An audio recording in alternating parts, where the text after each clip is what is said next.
కాకా వెంకటస్వామి కుటుంబంపై తప్పుడు ఆరోపణలు చేస్తే చూస్తూ ఊరుకోమంటూ హెచ్చరించారు తెలంగాణ మాలల ఐక్యవేదిక అధ్యక్షులు బేరా బాలకిషన్.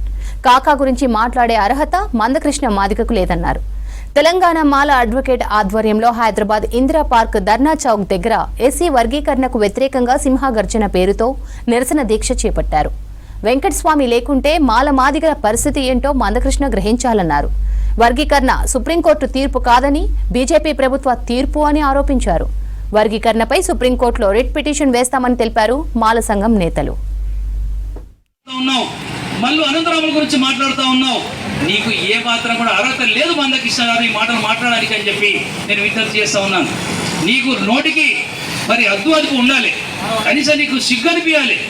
వెంకటస్వామి గారు లేకపోతే ఈ రాష్ట్రంలో మాలలందరూ కూడా మాదిగలందరూ కూడా కలిసి జీవించలేని పరిస్థితి ఆ రోజు ఉండే.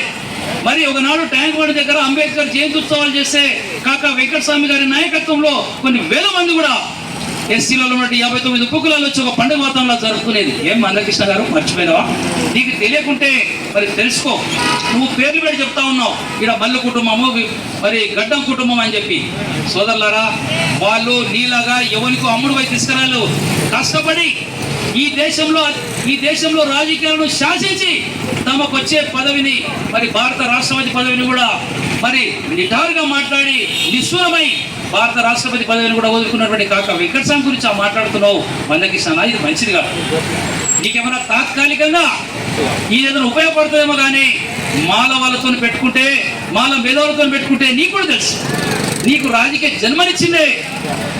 మరి మాలలనే మాట మీ అందరికి విజ్ఞప్తి చేస్తాం.